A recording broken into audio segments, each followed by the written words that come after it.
Tanks absolutely decide games in Overwatch, and if you're a tank, DPS, or support, you need to know how to counter dominant tanks on the enemy team if you want to climb. So in this video, we're going to break down how to counter every single tank, tips and tricks, and heroes to choose in order to give yourself the best shot at victory. But smash that like, subscribe if you enjoy the content, and let's jump into the video. Now, the first hero that we got to talk about in this video is Diva. And Diva can be a very annoying character to deal with because every single time you try to go for a play or you try to make anything happen, Diva is there and she's ready to deny you. It feels terrible getting your damage denied from a Diva on someone that you would have killed, or maybe trying to heal somebody and your nade gets eaten. Regardless of what you're doing, there's a couple of tips I can give you to be better suited to deal with a Diva that is a bit oppressive. Number one, keep in mind where the Diva is positioned and what is she doing. If she can stay perched up at a high ground above your team or on a very close off angle,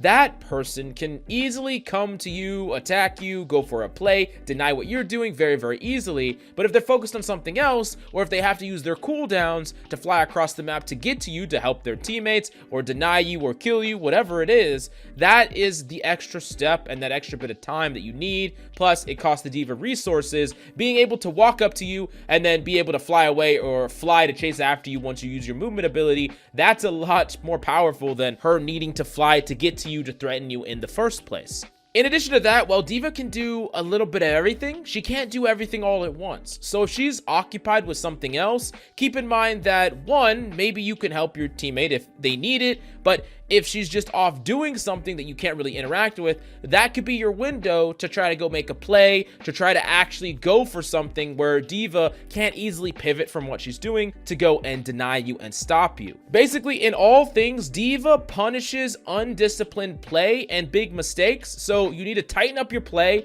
and wait for more specific opportunities by being more patient rather than just going across or going for anything that you see in front of you. Now, the next character that we got to talk about is Doomfist. And there's a couple of characters that are really good against Doomfist. Cass can be good. His nade is good. Sombra Hack is good. Sleep is good. Suzu is good. Overall, there's quite a few things that can definitely harass a Doomfist. But as far as countering him, there's one thing that you need to make sure that you absolutely don't do, and that's charge his power punch. And there's a couple of tricks that I'm going to give away, sorry Doom mains, about how a Doom is trying to get his power punch. He's gonna either jiggle a corner, he'll jiggle it once, and then he'll jiggle it again with his power punch. So when you go to pre-fire that angle, because he just showed that he's jiggling it back and forth, you charge his punch, or he's gonna fake charge up a punch, and then he's going to cancel it into a power. That is a really, really debate way where you think, oh, he's charging up a punch, he's easy to shoot, he's free to shoot. That's not always the case, and especially if it doesn't make sense for him to go for that punch in the first place, keep in mind that he's probably baiting you. And once he does have that charge punch, this is where you need to be really careful, because this is where a Doomfist is going to try to go for an all-in play. He can, you know, use both his slam and his punch to slide out and throw y'all against the wall. If y'all are all clumped up, he can actually hit multiple ones of y'all and combo it with an ultimate. Especially, it's really, really important that once he has that power punch, you spread a bit and you try to position in places that are not next to a wall or anything that he can punch you into, because that Doom is looking for those things. So deny his power punch, keep in mind your positioning when he has it, call when he has it. It's super, super important to call it. And then if you ever have the opportunity to position on a slight high ground, always take it. Whether that's a little box or a corner or whatever, Doom would have to use multiple abilities to go up to your level on the high ground. So even being able to be just slightly elevated is enough to really mess up how a Doomfist engages. Now, next up, we do got to talk about Junker Queen. Junker Queen is a character that you kind of have to play keep away. You want to deal damage when she's away from you, but you got to realize that she can easily pivot to you on a dime. A lot of times DPS players and support players get caught out because they don't realize that just because a Junker Queen is 20 feet away doesn't mean that she can't get on your ass like in 2 seconds if she uses her shout and pivots. So it's always important that you're constantly backing up relative to the Junker Queen's position. Don't be playing objectives or fighting on objectives. Give up these spaces and allow your tank to be the only one to exist near and on top of a Junker Queen, unless you're like a select few number of heroes like Mei and Reaper or whatever the case may be. You want to play keep away at all possible, and keep in mind that that Junker Queen is going to look for a moment to ignore your tank and pivot onto you. And if you keep that in mind, you can watch the Junker Queen, have cooldowns to deny her, Sometimes you're actually safer on an off angle going and trying to do something to the enemy team's backline rather than just trying to shoot this Junker Queen that is like incapable of dying. So those are a couple of things that I would definitely consider. And then just overall try to track and keep in mind her cooldowns. Denying or using your cooldowns to deny a cleave, like if you have to recall to deny a cleave, ice block to deny a cleave, anything that denies her actually getting her life back from her abilities is phenomenal. So keep those things in mind as well.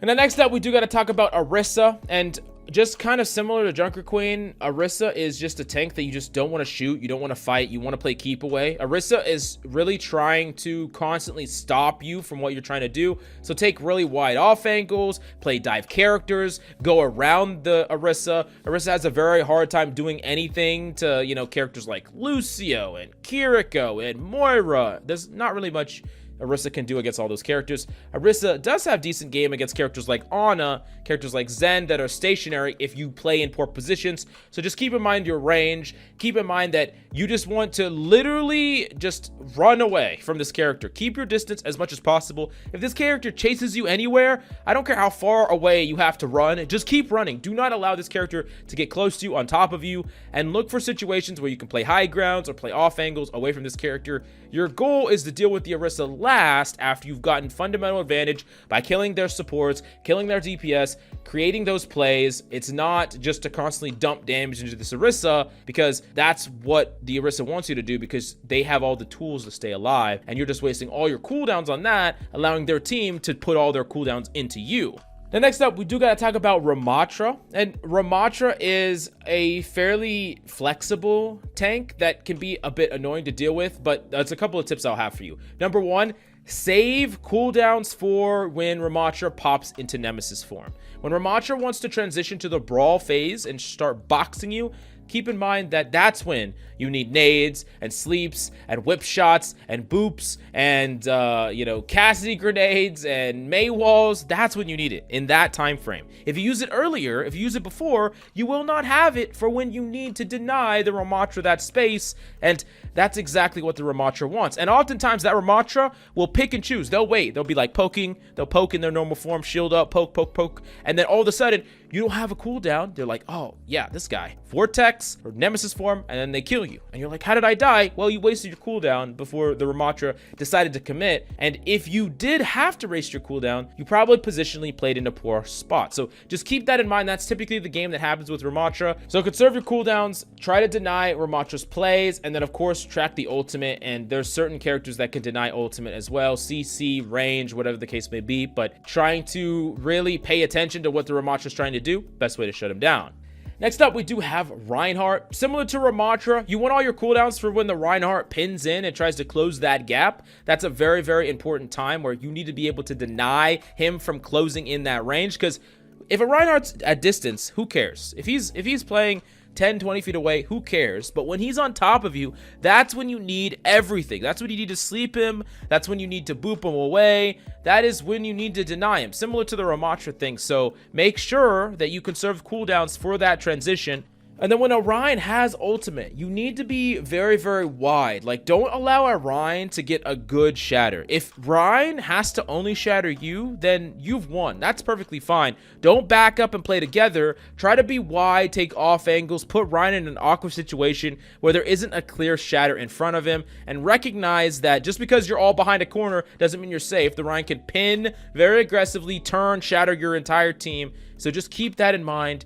Understand that if a couple of fights have gone by, the Rhine probably has shatter, so you need to fundamentally change how you're positioning. High ground, off angle, spread from each other. Don't allow this Rhine to get a crazy amount of value from an ultimate that is really kind of narrow in its effective range. Now, next up, we do have Roadhog, and Roadhog can be fairly simple to counter. I mean, mainly you just focus him when he doesn't have heal, force him to use his heal, get out of there. Just keep in mind there's a cycle of Hog where after Hog retreated, he's going to wait, he's going to like listen, he's going to pop out, and he's going to try to hook something. So keep yourself near a piece of cover, keep yourself near a corner. I will tell you, as a super simple tip, it's super easy to bait out a Hog hook. All you have to do is just jiggle a corner. Play near a corner, jiggle, pretend you're going to walk in one direction and then just jiggle back to the corner. The Hog will try to time it. He'll miss every single time because it's a travel. He would have to literally pre-hook, and it's just not going to happen. you can bait out a hook very easily. The second you bait out a hook, wide swing, focus that person down. Nade him, shoot him, force him back. Hog is not a threat without his hook at all. Force him down, force him away. And then just keep in mind the cycle of his hook. Again, if you can just basically dodge this one ability that happens at a very consistent interval, that is very easy to dodge as long as you're not playing in the open and you're respecting it, Hog is nothing. He's just garbage. Next up, we do got to talk about Sigma. Now, there's a couple of things that Sigma has problems with. He has problems with characters getting behind him and not playing in a very, what I would say, linear way. So characters that can, you know, play an off angle and poke him. You know, Kiriko is a pretty annoying character. Characters that maybe even go on flanks like Moira, or DPS like Tracer, Genji, Flyers. All these characters, they go around him and play in a very different area than he would imagine. Sigma wants to be able to kind of corral the enemy team, have perfect control of distance, have perfect control of where the enemy fire is coming from. Don't allow the Sigma to dictate how the fights go, and don't allow the Sigma, if the Sigma is like all of the sudden pushing into your team really aggressively, pushing in by himself, sometimes you can put him in a situation where he feels like he needs to peel. Instead, pivot onto his backline, pivot onto his supports, his DPS, try to get kills in that way. Don't allow a Sigma to consistently, you know, play the game how he wants to and just keep farming your team.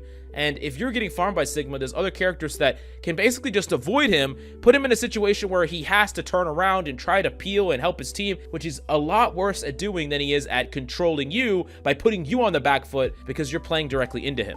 Now, the next character that I have for you in this video is definitely Winston. Now, Winston can be a fairly annoying character to deal with if he's really, really good. You do got to make sure that you're cognizant of when he has bubble, when he's going to engage, saving your cooldowns, just like I talked about with the other characters. He's closing in the gap. You waste nade, you waste sleep, you waste any of your cooldowns before he does, you're going to be screwed when he gets on top of you. In addition to that, oftentimes against Winston, it's best to play in a position where you're not isolated and you're capable of helping each other, right? Within line of sight. If you're a cast, you should be playing in line of sight with your Ana, in line of sight with your Brig, making sure that you're playing to the strengths of your composition and your team, not getting isolated where the enemy dive can just kind of pick you apart and surgically basically attack what is positionally weak. But one of the biggest things and the biggest mistakes I see with a lot of low-ranked players against Winston is they don't realize that you can just shoot the damn Winston and kill him. And I know that that kind of seems pretty obvious. Oh yeah, obviously I could shoot the Winston. But Genjis can do a ton of damage to Winston. Tracers shoot the Winston. Zens shoot the Winston. There's a lot of ways to just burn a Winston. And Winstons that don't really properly know what the enemy team can do to them, they kind of dive in like they can get away with anything, and they can't. They're a huge hitbox with a huge head hitbox. Without their bubble in particular, and without them very disciplinedly playing around their bubble, they're a sitting freaking duck. But most people, the second a Winston shows up, they don't evaluate whether or not they can just sustain this. They don't evaluate whether or not they need to run away. They just all start running away. They all start leaving. And the Winston gets a ton of free value, free space, and oftentimes will kill people because everyone just abandons their position, abandons their strength. That Winston jumped into 3 of y'all. Y'all are perfectly fine, but you all are not dealing damage to this Winston. You're all running away because, oh, it's Winston. No, it doesn't actually matter. You need to evaluate whether or not you can stand and fight, or if you have to leave.